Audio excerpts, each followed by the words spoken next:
Kluber's pitch. Swung on, hit high in the air to deep center. Would you believe a leadoff home run by Dexter Fowler? So the question was asked out of empathy towards my family. Well, yeah, it obviously affected my family. My wife's Iranian. I said it's unfortunate. That's it.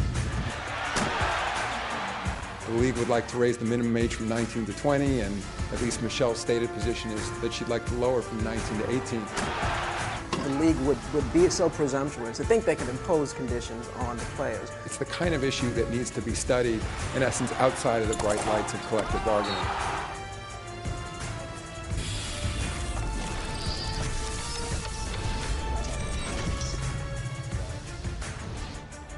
Welcome to Outside the Lines. I'm Andy Katz in for Bob Lee.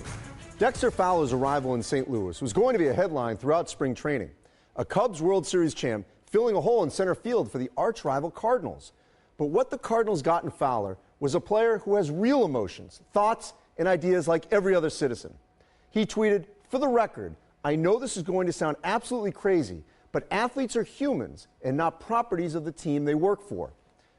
Fowler's wife, Aaliyah, is Iranian-born. President Trump's executive order or travel ban for 7 Muslim-dominated nations, including Iran. It was ultimately blocked by a federal appeals court. A new executive order is expected soon, and the effect on Aaliyah's family is real, like it is for thousands of others. Visiting family in Iran seems unlikely for the Fowlers, who have a young daughter. Fowler told ESPN.com's Mark Saxon, "It's huge, especially anytime you're not able to see family. It's unfortunate." His comments drew a flood of responses on social media. They ranged from "shut up and play" to "keep politics out of baseball," to "go back where you came from." By the way, he's from Atlanta. To vile comments, and even some supportive ones. I think people made their own what do you call it? Their own titles. And So the question was asked out of empathy towards my family.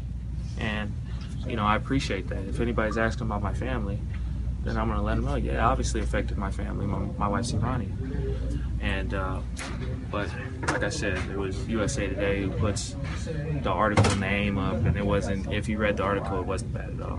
I said it's unfortunate. That's it. So, I think it's kind of ignorant of people to just come at me like that and not read our article. So.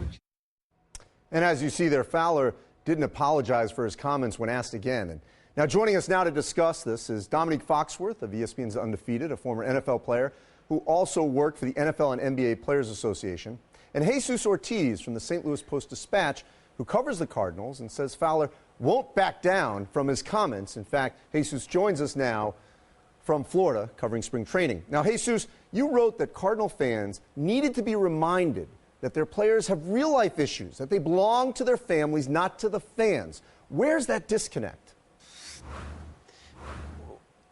Honestly, that's the best question. That's a great question. The disconnect is a lot of these fans, they think that these players need to act the way they want them to act. They don't want them to have opinions.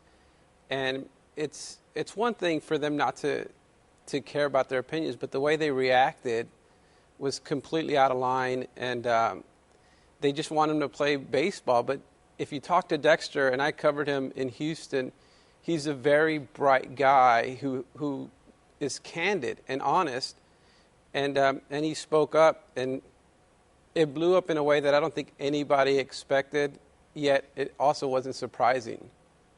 Jesus, how many people do you think actually read what he said? Well, yeah, that's the big concern. A lot of people read the headlines and just reacted. Even in the column that I wrote, people didn't read his comments. They just reacted. And in this day and age, that's what we're getting. We're getting people who don't want to hear your opinion, and they're going to read a little bit. And as I wrote in my column today, to him, this isn't a political statement. This is a statement of fact. This is about his family. This isn't about politics. And he painted a great picture on how this issue is affecting his family. Dominique, when players are in the locker room or on the spring training field or the practice field, how should they answer questions when they're asked public policy questions that directly affect them?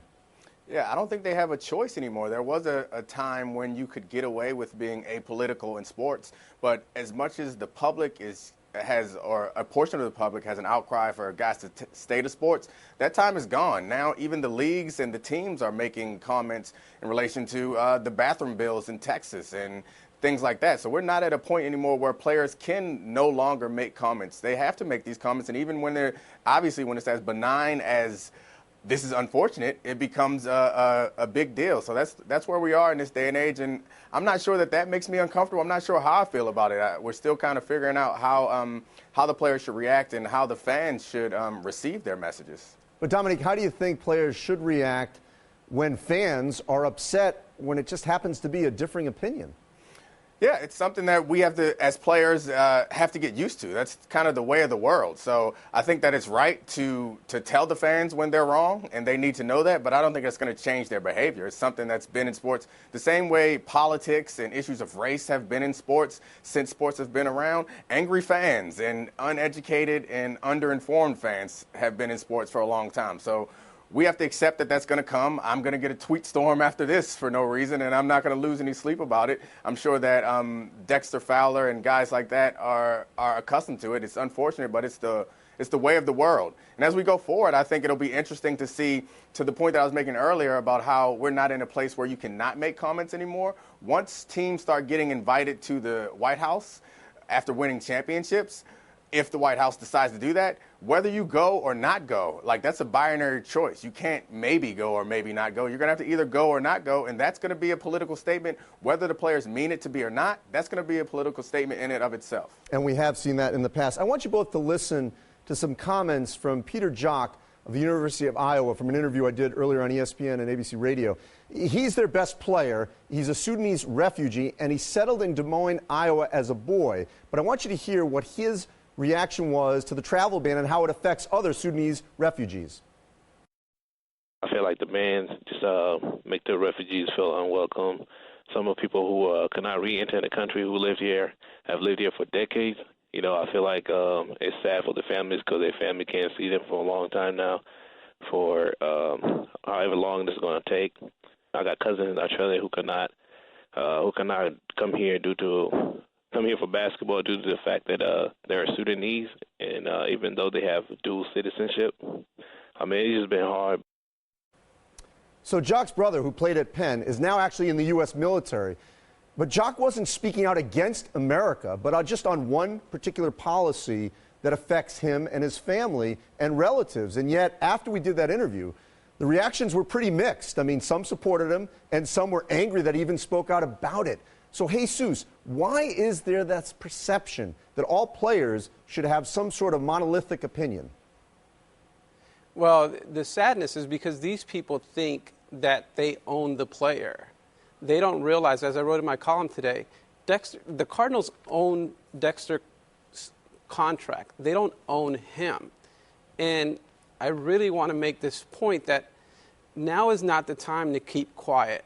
Now is the time to educate and to increase the understanding. We need to talk about these issues so people know, hey, this affects people. We need to humanize these stories so that people understand these decisions affect these athletes. Dexter Fowler is not just an all-star center fielder. He's a father. He's a husband.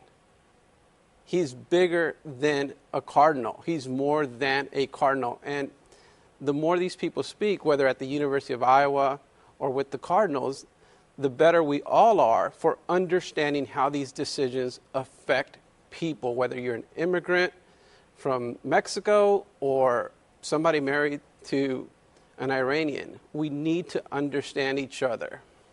So, Dominique, for these players who are directly affected by a particular policy, and they're speaking out when they're asked the question, how would you guide them if they know there's going to be blowback from people that maybe just don't understand the situation that they're in?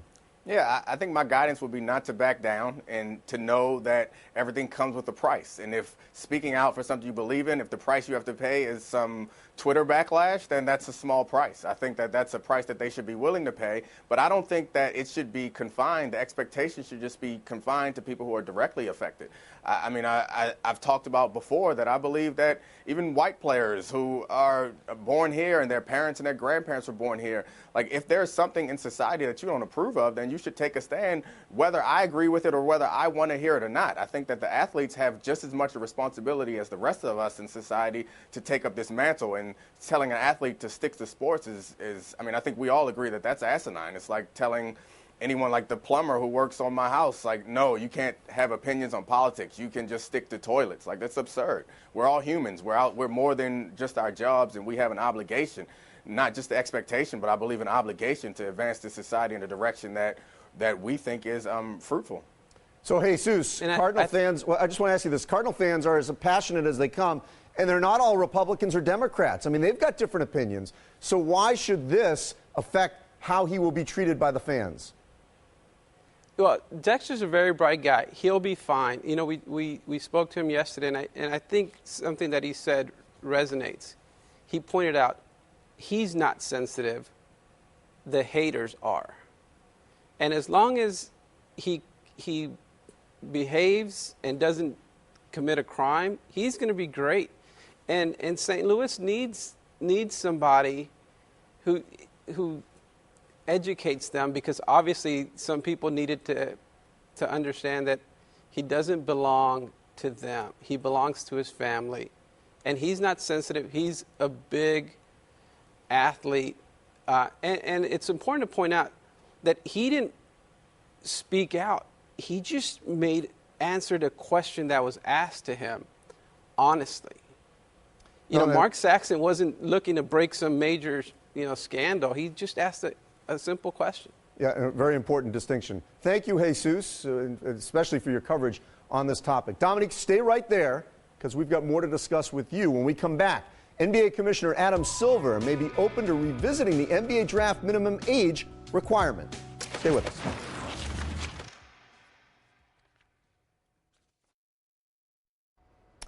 Welcome back to Outside the Lines. I'm Andy Katz, joined by our ESPN NBA analyst, front office executive with the Grizzlies and the Trailblazers, Tom Penn. And we've got some breaking news into ESPN. The Lakers have just fired longtime general manager Mitch Kupchak. So certainly some stunning news in the NBA, because he's been with the Lakers forever, it seems, in this position since 2000. Yeah. Obviously a heralded history with the franchise. What's your reaction to this news? Wow. Yeah, look, Magic Johnson now has a much louder voice in Lakerland. As you know, Jeannie Buss recently brought Magic Johnson back as a special advisor to her and to the family. And to move Mitch Kupchak out like this abruptly tells me that Magic must be coming in. I don't know this, but I'm guessing he's coming in as the main decision maker, as much more of a forceful voice. Mitch had an amazing run as the Lakers. 4 NBA titles? Yeah, they won NBA titles. He was Jerry West's right-hand man for years, so deserves a ton of credit for what happened in that era as well. But, man, that's a big change. And what's significant, Andy, is that opens up the next 48 hours. The trade deadline is Thursday. So I think it's wide open now in Los Angeles to see what they do. Well, this is happening as we speak. I'm just told that Magic Johnson has been named the Vice President of Basketball Operations. Wow. President of Basketball Operations. Yeah, he's not Vice President of anything. President of Basketball Operations. So clearly he will have a say. What kind of imprint do you think Magic can have on the Lakers in the front office here this soon? I think he clearly has the say now. This is Jeannie Buss saying you're in charge. It'll be interesting to see how her brother Jim Buss is still involved and the other Buss family members. So Magic has the pulpit and the authority and the wisdom to really represent the Lakers. The job is a big one, though. Jerry West for years was the president. And by the way, Jim Buss now no longer executive vice president of basketball operations. This is all just happening. Right. So I'm going to have to change your comment constantly here. Well, he's no longer has that title, but he may still be somewhat involved. But let's face it, that era is over. It's now Jeannie and Magic running the show. So what'll be interesting to see is how involved Magic is day to day in the actual scouting of players, in the identifying of talent. You know, these are tough, bigger decisions to make. You know, Jerry West for all those years would go to the high schools and would go to small town colleges to scout. Larry Bird has done a phenomenal job in Indiana with a right-hand general manager like Kevin Pritchard. So there's different ways to do it. And a fresh start in L.A., really interesting. All right, so this is all just happening now, but we have some other news potentially to discuss. And the NBA lottery is going to be dominated yet again by freshmen. And the one-and-done rule is an NBA rule, not an NCAA one. And there didn't seem to be an appetite to change that rule that calls for an American player to be 1 year out of high school and at least 19 years old. But NBA Commissioner Adam Silver may have opened that window to revisit the issue during All-Star Weekend. Listen up. We absolutely need the union in order to revisit the age, the current age minimum, of 19 years old. But something Michelle and I discussed directly, and this is different than last time we negotiated a collective bargaining agreement, is that rather than say to you that talk to us in 7 years when we sit back down to negotiate a new collective bargaining agreement, I think she and I both agree that it's the kind of issue that needs to be studied, in essence, outside of the bright lights of collective bargaining. And I think both of us, while our traditional positions have been the league would like to raise the minimum age from 19 to 20, and at least Michelle's stated position is that she'd like to lower from 19 to 18, I think there's an acknowledgement that the issue is far more complex than that. And it requires sort of all the constituent groups to be at the table. All right, so the CBA is going to go into effect July 1st, and neither side can opt out before 2022-23. So I want to welcome back Dominique Foxworth. As I mentioned, worked in the NBA Players Association, and I'm alongside Tom Penn. So, Tom, let me just start with you. He's opened the window. This has been talked about before. We know where the Players Association stands. We know where the NBA stands. They've been a far apart here. What are the chances they can close the gap? Well, it also involves this thing in the middle called the NCAA, right? But this is an NBA rule. This is an NBA rule. Michelle Roberts represents the players, obviously. Adam represents the league. But if you're talking about the best path to professionalism and really the reality of professionalism in collegiate sports, they're in the middle of this too, because you want to come up with the best path for young men to go from 18 years old to where they're in the pros. And it isn't as clean as just the league and the union sorting it out for their purposes. Adam would like to thoughtfully bring in all parties, study it, and do it in a way where everybody's satisfied at the end of the day, so that we see players able to pursue their dream when they're entitled to it, and then also have fallback options short of the D-League as it stands right now or college, where they don't get a nickel, yet they raise all that money. So, Dominique, why wouldn't the players want to have sort of people that are better prepared in terms of, older players in the NBA? Why wouldn't they want that? So I think the challenging thing about this is no one is representing the college players or the high school players in this point. Right now, the Players Association represents current players. That is their mandate. The Adam Silver and the league is representing the owners, and they want to have players. They want to continue to have a free developmental league, which they have in the NCAA, and then also get players further along so that throughout their rookie contract, they are playing for less money at a higher level of ability. But in this whole process, no one's looking out for the players. The NCAA is not looking out for the college kids or the high school kids. The union, while in this case the union seems to be trying to look out for them, but it's out of the goodness of their heart. It's not because it actually does anything better for the players that are in the league. And the NBA has no desire to look out for those college and high school players. So I think that's the biggest challenge in this situation. So, Dominique, though, how feasible do you think it is that players who were to come straight out of high school, this is based on sort of Michelle Roberts' plan to go back to 18, would be willing to go to this new G League, formerly known as the D League, and play there right out of high school instead of maybe being drafted right on an NBA roster and maybe make a lot less money? Yeah, I mean, I think that it's feasible when the alternative is to go to college and not make any money. And if the D League or the G League or whatever they name it is the best place to prepare you to have a successful NBA career, I think the players will be more likely to go there than college. But as it stands now, college is the best place to go, and you go there, and frankly, as most educated sports fans accept, you go there and the players are exploited, which is, I mean, that turns out that way because, as I mentioned before, no one is looking out for those players' interests. So, Tom, I just want to circle back real quick. Lakers are going to have a good draft pick, I would assume, and it's going to be loaded with top freshmen.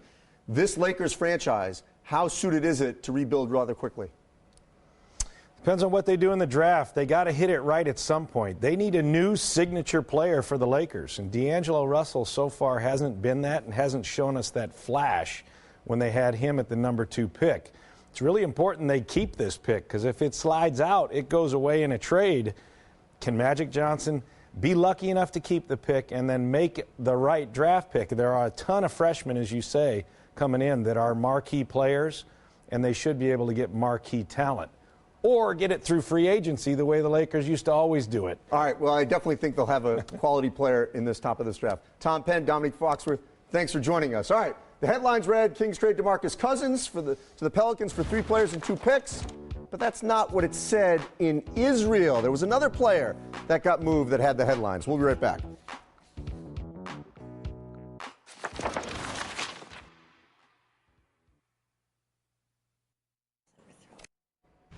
A couple of key Super Tuesday matchups, one in the SEC and one in the Big Ten. Tonight, 7 o'clock and 9 o'clock Eastern time. And right after that, you got Butchie and Barry Melrose to break everything down in the NHL and, of course, all sports. All right, DeMarcus Cousins, emotional? Well, yes, watch him play, respond to questions, and you'll get plenty of emotion in every action and quote. So it shouldn't be a shock that the headliner of the Kings-Pelicans trade expressed himself upon leaving Sacramento. My love for this city has never changed.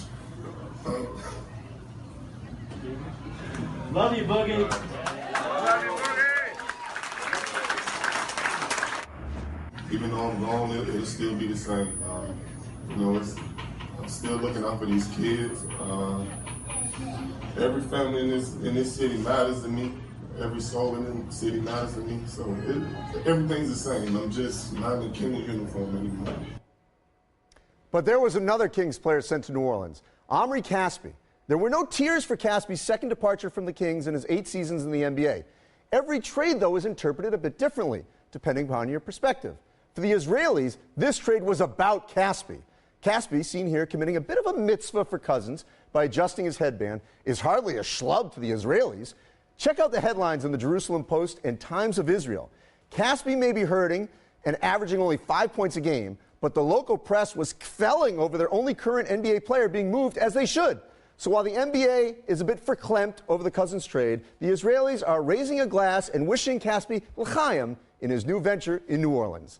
Thanks for watching Outside the Lines. We'll be back tomorrow, 1 o'clock Eastern Time on ESPN. Mazel tov.